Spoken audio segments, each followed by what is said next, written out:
Hey everyone, Trina here, back with another mixed media art project. Today I'm going to be working with these stencils that I made from some hot glue and just sort of playing around with it. And I will leave a link to that video above so you can go take a look at that. It was quite fun to make and they're pretty easy. So let's get started. Today I want to work with some pinks and orange and yellow. I'm using this pink color from Artist Loft. And I wanted to experiment playing with making sort of patchwork pieces that were made from various materials other than just laying down the color and printing it over the whole piece. So we're going to start off, we're going to prepare a plate here with a little orange. This is a vermilion color, also by Artist Loft. You can get these at Michael's was where I got these. They're pretty watery. They're not horribly thick, so they're really good for using on the Gelli plate. So here I'm adding in a little bit of yellow ochre color with the brayer. I took the liberty of drawing on the paper before I put the print down because I kind of wanted to see what it would look like. So we're adding just a base of color, and that's really pretty. So I want to play with these stencils. So let's put some more pink onto the palette and the plate.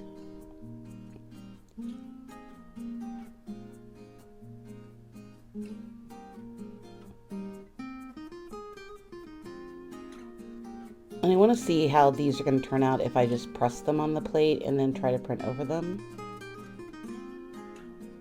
And you can see they're kind of detailed, so I'm not sure how they're going to come out. They are also not very flat, which I think could be an issue printing this way.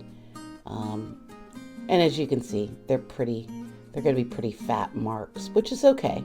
We can work with that, but it's not quite what I wanted.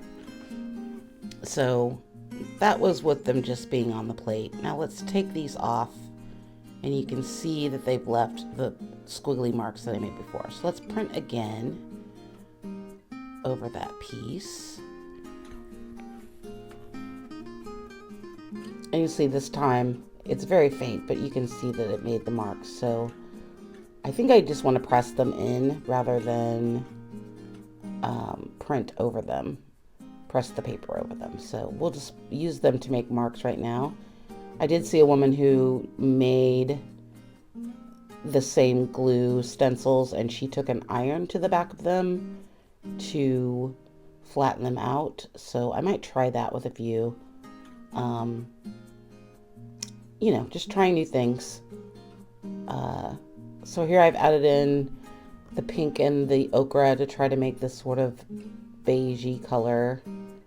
And I'm just going to do it on half the paper on this one. So I'm going to try to create layers on layers. So this one I'm just going to do the top part, what's left over. And I'm trying to make these in almost a quilting pattern, if you will, to try and fill up the whole paper and make it more layered. Experimenting with different ways to press the paper down instead of just the entire flat piece.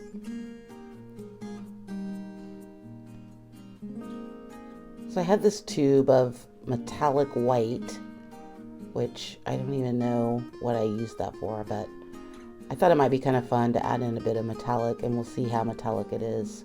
And then I'm going to add in some gold because I want it to be, I'm going to add in a little bit more sparkle, a little bit more texture. I'm going to use my circle template here just to rub in some circles. And I'm not sure how I like that. It looks a little too uniform for me. You know me, I like squiggles. I like, you know, scribbles and squiggles. But we'll see what it adds to the layer. And you can see it added some circles on there.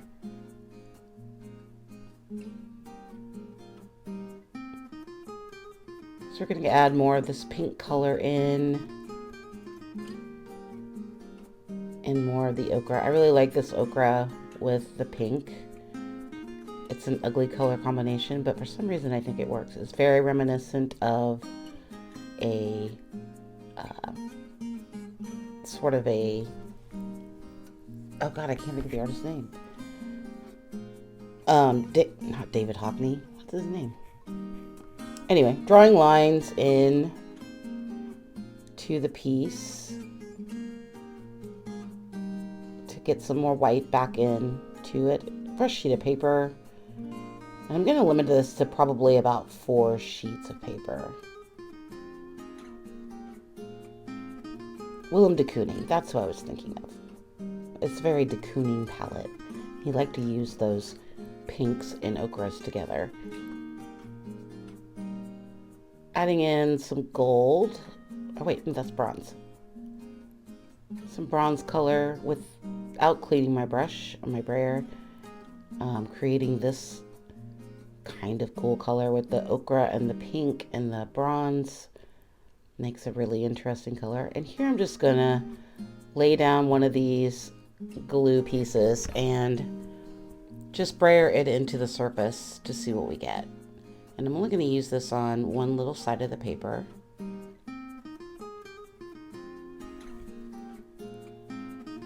And that made a really nice mark. And so now I'm just going to just sort of put down the paper in a different random pattern. You can see over there to the right, it made sort of a different mark. And there you can see it just made one little mark. So you can see where I'm going with this. Just adding in layers, adding in, going back in and adding really thin layers of paint. As you can see, I'm not really putting down a lot of paint on these.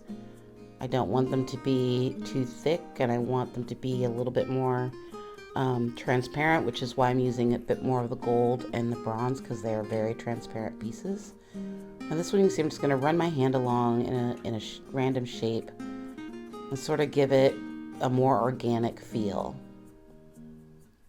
And that's kind of nice. And we're going to do it again on this other piece. So I'm just going back in with all of the pieces to try to create multiple layers instead of just one solid, consistent layer. And my plan is to go back and draw into these two as usual, but I kind of wanted to start off with more layers in the beginning and build them up slowly so that when I get ready to work on them finally, they have just a little bit more depth. So here I'm adding in some more of that pearlescent white. And with the copper, it kind of makes a really cool pink color. I'm going to try a few more stencils here. And these are kind of fun. Like I sort of like how they come out almost like scribbles. I didn't want them to be too perfect, which is good because they're not. It's kind of hard to see on the video what the stencils look like, but I promise you they look really cool. This one was a favorite. I like these sort of squared off round circles, and I'm getting more bold with it. You can see I'm just sort of putting in them in random spots, trying to break up the pattern, use a little less of it.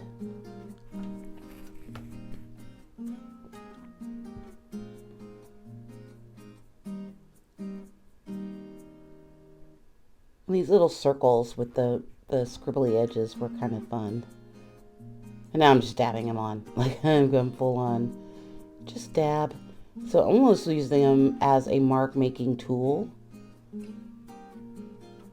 rather than having the complete pattern on there. And you can see this is what we've made so far. So adding in more bronze again. I have a lot of this color, so you might be seeing it for a while. I don't know what made me pick this palette. I wanted something that was real shiny and peachy and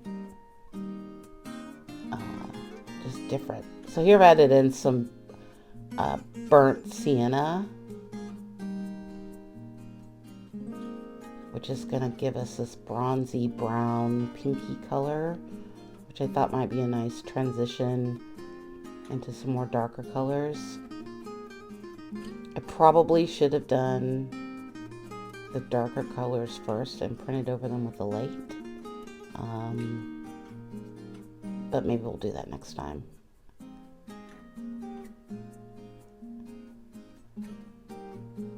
And again, we're just sort of making random marks. And you can see, you'll see on this one how much texture you can actually create with these stencils. And here I'm just putting it on this one little corner, and there you can really see the orange popping through.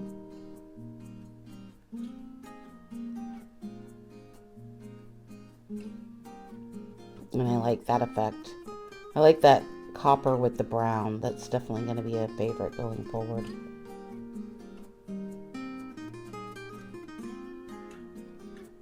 And I like how these are coming along. I think it'll take a bit more practice and a little bit more. Oh, I like that one. So I like the marks with the, I think it's more successful with the white marks and with the stencils over top. So maybe more white marks. Maybe also in the beginning some,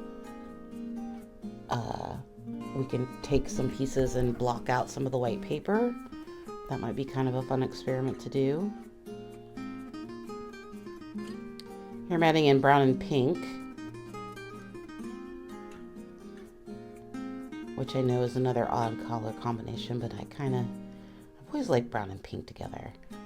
It feels like, I don't know, chocolate to me, I don't know. Adding in some gold color, just a little bit. Creating some textures, not really squishing anything down. And here you can really see the print coming through the stencil.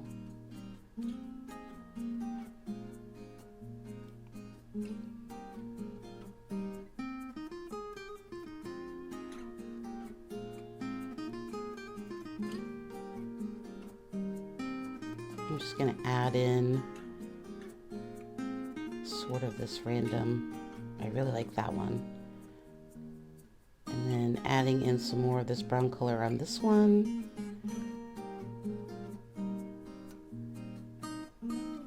And these would be good for collage papers. They would be good for bases of new paintings. Pretty much anything you want. If you wanted to put them in your journal, you could do that.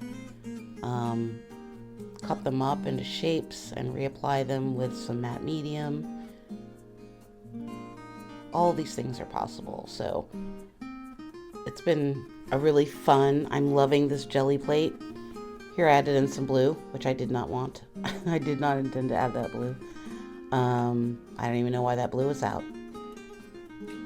So yeah, it's real fun to play and have fun with these Gelli prints. Here I'm making the white, trying to tone down that blue because I did not want the blue in there. So I got a little light blue color going on.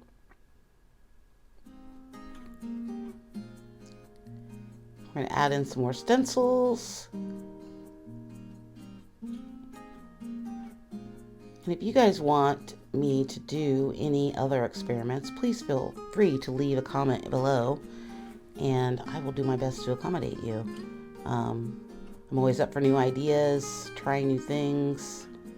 My work is very abstract, so I'm lucky that I get to play with all sorts of tools and try different techniques, which is what these videos are all about, is helping you to find your voice and your style and what you might like and what I like. So thanks for watching. I'm going to continue to play here for a minute, and please like and subscribe, and I will see you in the next video where I might do some watercolor. Thanks so much. Have a good day. Bye.